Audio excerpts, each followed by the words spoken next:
Hello, and welcome to another episode of the Rich Woman Rising podcast. I'm your host, Eloise Tomkins, and I'm a money coach and psychologist, and I help you to step into your next income level by rewiring your relationship with money so that you can build a business that's regulated so that you not just make more money, but you actually are able to hold it. And today, I want to talk about something that actually, no, before I jump into what I'm talking about, I knew there was something that I was forgetting. But before I begin, I want to invite you to the 3-day somatic money reset.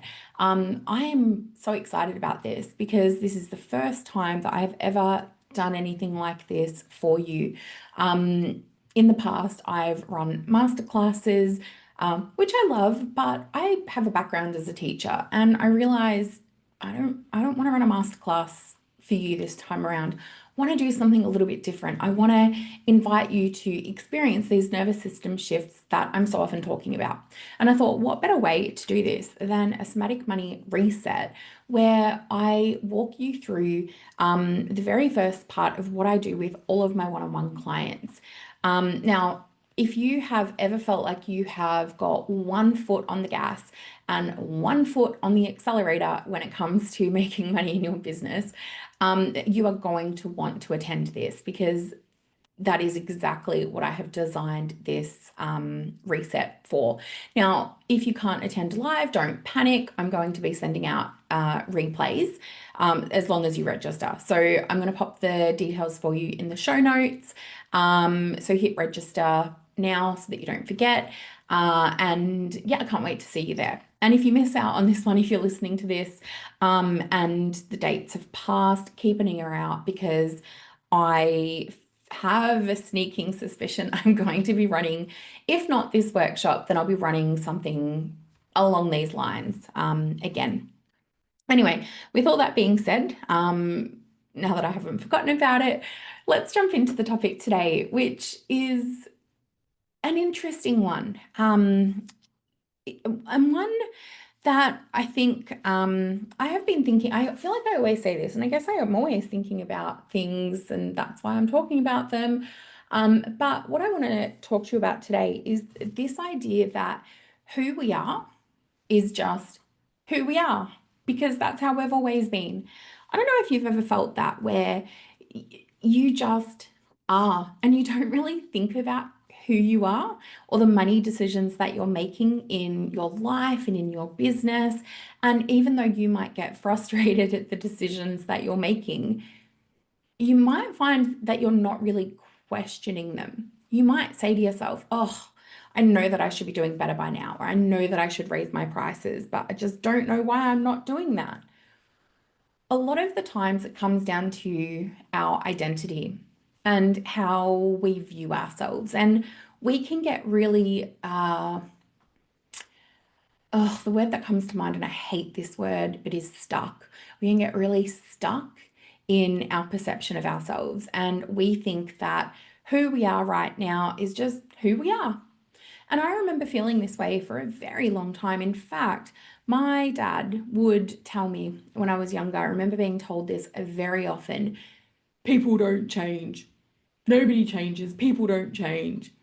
And I just remember thinking, like, even as a young kid, like, what do you mean people don't change? Like, people can change.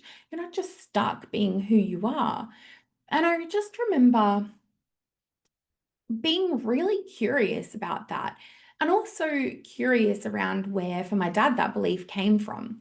And over time, what I've come to hypothesize is that for my dad, potentially he's been let down by a lot of people, or he's felt let down by a lot of people.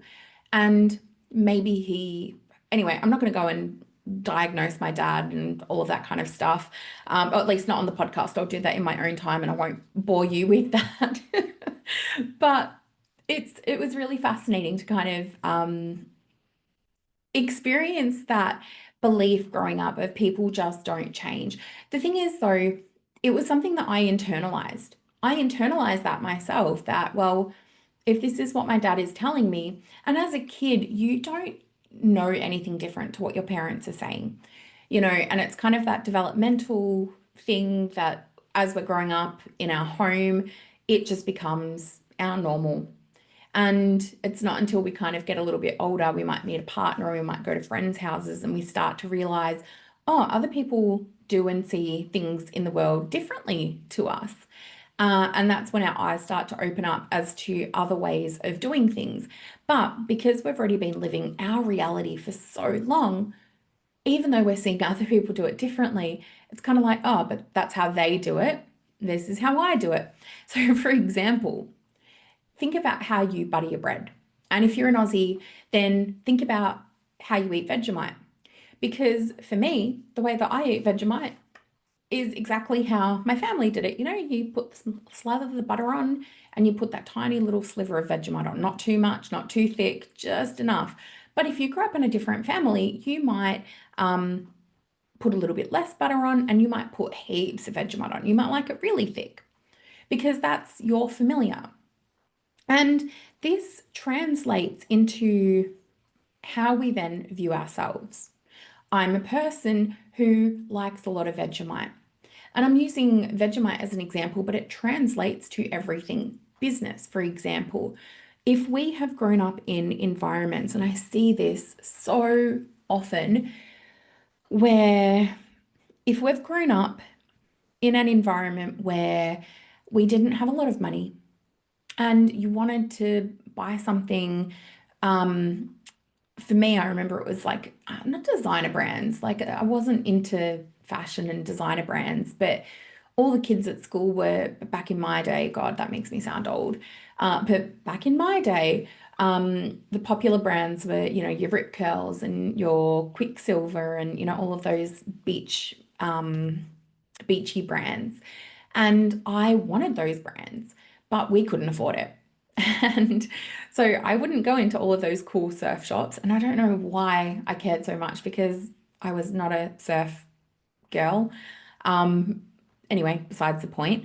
But we would go into Kmart and would get the knockoffs. But then I'd go to school on casual clothes day and be laughed at because I didn't have the brand name clothes. And I just remember feeling so on the outside because I didn't fit in because I didn't have the right brand of clothes. And what what a lot of my clients have learned through not having enough to get their desires met is they then kind of internalize it to, well, I don't need a lot to survive. I don't need a lot of money, which then turns into this identity of, well, I'm someone who's okay with just enough. I don't need a lot to be happy.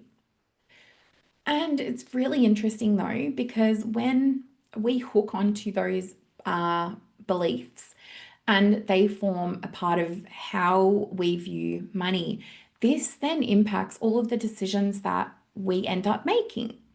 For example, we don't chase after our ambitions. We say, oh, yeah, I'll be comfortable with making six figures. Me being me, though, will always prod and ask people what they really want to make. It's never six figures. Funnily enough, it's always a million, which, anyway, whole separate conversation. But my point is, we develop this identity, we develop these beliefs about ourselves. They become so deeply embedded. And we think that we can't change it because it's just who we are. I see it with people being nice or generous. And if you're not watching on YouTube, I'm air quoting those because don't even get me started with nice and generous. Because we associate being nice and generous with giving and giving without expecting anything in return. And I see this in so many spaces. I was actually talking to one of my friends who is a queer drag performer, and they were talking to me about how they would work for free in the queer community. And I was like, I love that you know you're giving back to the community, but are you getting paid? And they were like, yeah, it's not about the money. And I was like, okay, all right, I'm not sure your landlord would agree with that, but All right. Okay. And I find it just fascinating how we hook onto these ideas that when we have a particular identity, particularly in the queer space, money is a big thing within the psychology space. I know it's a huge thing. We hook onto giving as being like this part of our identity, and particularly as women as well, giving back without expecting anything in return, particularly financially, really limits us. But then we hook onto this as part of our identity, part of just who we are and how we operate our business, how we operate in the world, and we don't question it. And I guess this podcast episode today is I want you to question this. I want you to question your identity. I want you to question who you are because that's the reason why you have one foot on the gas ready to go and one foot that's constantly holding you back because it's slowing you down. Because there's this disconnect between what you really want and what you're telling yourself you want. And when that feels a little bit sticky, there's an incongruence with who we really are and who we think we are or who we want to be. And it's funny, as I'm saying this out loud, I actually forgot about this. This was a huge topic of what I spoke about in therapy for a really long time because I remember wanting to be this person. I remember going to my therapist, like, I want to be a morning person and wake up and eat oats for breakfast and I don't know, whatever else I wanted. I can't remember now, but I wanted to do all of these things. And she would just constantly be like, yeah, but Ellie, maybe that's just not you. Maybe you're just not a morning person. I'm like, but I want to be a morning person. And I was so gung ho about wanting to be a morning person.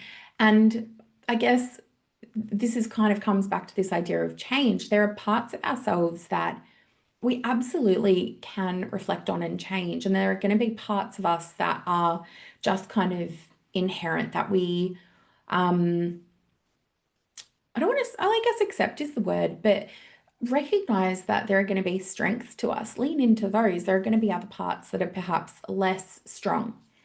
And being able to find the balance of our strengths, being able to understand that there are parts of us that are not our strengths, and then bridging the gap to, well, what do I actually desire? Who do I think I am? And as I'm saying this out loud, it sounds like a lot, and I guess I mean it can be when you start to question all of these rules and assumptions that you've just been living by without even questioning them. Because when we can connect in with the idea that they're not actually part of our personality, they are actually, again, part of them are inherent, but a lot of them are actually just our nervous system patterns that have been ingrained into us, and that's what we know. What I mean by that is, so for example, when I was a kid and I wanted the surfy brands, couldn't afford them. What I learned from that was, well, when I have money, I'm going to buy the thing that I like.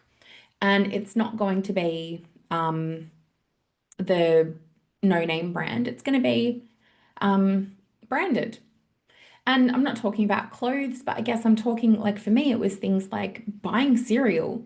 I didn't want to buy the no-name cereal. I wanted to buy Cocoa Pops, like the actual Cocoa Pops. And that was a huge deal for me. And I was like, yes, I'm finally buying the real thing. And at the same time, like it gave my nervous system a bit of a kick because I was like, yes, I'm finally getting that dopamine hit, I guess, of getting the thing that I actually wanted.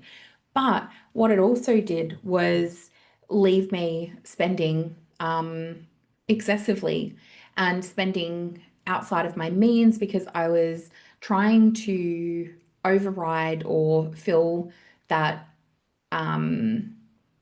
void that I didn't get when I was younger of having things that I actually wanted. And that can be really difficult, I guess, in our business because, like I said earlier, we then start to make decisions about this. And this is going to look different for you than it does to me, right? I see it with my clients. Like one of my clients, they kind of have spoken about it in a different way, where for them it was about kind of shutting down all of their desires. They were like, I don't want for anything. I don't need anything. And so even though they actually had money, they didn't want to spend it because they'd convinced themselves that they were okay with little. And because their nervous system had gotten used to it. Their nervous system had gotten used to just not having money for anything. Whereas mine kind of went the opposite way and would put myself in overspending situations, living outside my means, and then kind of going in this yo-yo of racking up debt on my credit card, paying it off, feeling good about it, getting back on track, knowing that I shouldn't use my credit card, I should chop it up, but then all of a sudden finding myself back in that pattern. So that was kind of my pattern. So that's what I mean. Like your pattern's going to look different for you. And at the end of the day, our body is giving us all of those cues. For me, it was seeking out that dopamine of getting what I want. My inner child felt very satisfied. My bank account did not. Whereas some of my clients, their inner child still continued to feel really neglected because they still weren't getting their needs met, even though they had money. And all of that is a nervous system response that is continuing to mimic what happened when we were younger, which is why this nervous system work is actually so important because they're the things that we can change. We can change, we can rewire our nervous system patterns so that money becomes less reactive because you're allowed to want. You're allowed to spend the money that you have, you're allowed to save it, you're allowed to make decisions that align with your values, you're allowed to save and invest, you're allowed to do whatever you want. If it comes from a place of a regulated nervous system where it's coming from being driven by a place of making decisions out of calm, rational mode rather than reactive mode, which is what I notice a lot of women tend to do because we're trying to meet some need from our past that hadn't been met. And we're, again, operating from autopilot in doing that. And so if you have found yourself falling into patterns with money where you know that you want to be doing something differently. Maybe you think, oh, I'm just bad with money, which is something that I thought. I'm just bad with money. I'm not good at it. I can't trust myself with money. Or maybe you've got some other beliefs around money.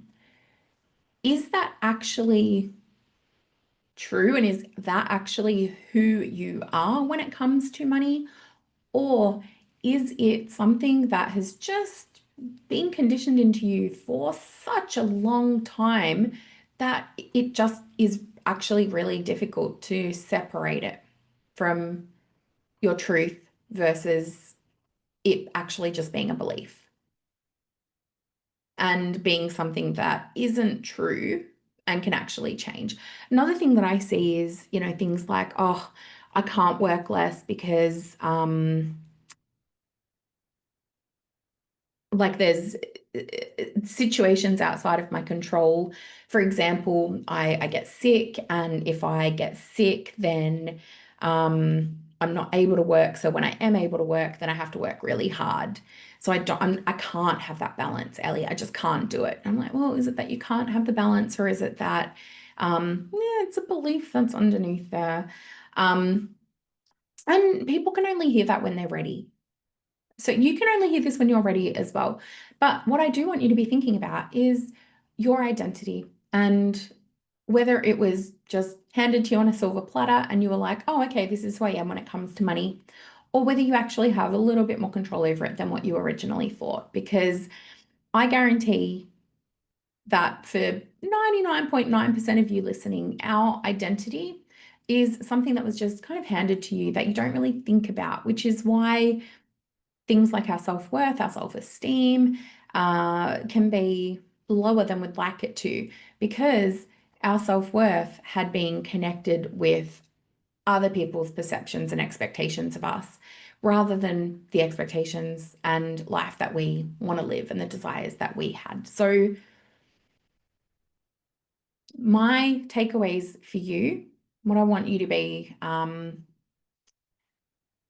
thinking about and reflecting on and taking action from this episode is noticing when money shows up for you in your business, what's your go-to thought that pops up? What's your go-to beliefs that you just find yourself kind of coming back to again and again and again? Bring some awareness to that, because awareness is the first step. It is by no means the only step, because awareness alone is absolutely not enough to have any significant change, but it is a starting point. And chances are you've been living in survival with money for a long time, and you're wanting to change something when it comes to money. And when we want to change something, we need to shift our identity, because that is the way that we're actually going to have a long lasting change. So yeah, I'm just thinking that all through. I'm thinking if there's anything else I want to add to that. There's probably more that I want to add to that, but for now, I'm going to leave it there, because I don't want to overload you with too much thinking and too many things, too many questions to kind of ponder and reflect on. But as always, your thoughts, flick me a message on Instagram, send me an email. I love to hear your thoughts and reflections of what comes up for you. And also, don't forget to register for the 3-day Somatic Money Challenge, because that is where we are going to start meeting the part of you that wants more and the part of you that's holding back. And we're going to kind of bridge the gap between the two. And yeah, I'm super excited. It's going to be a lot of fun. So register below if you haven't already, and I'll chat to you again for another episode of the Rich Woman Rising podcast next week. Until then, take care of yourselves, have fun making money in your business, and I'll speak to you soon.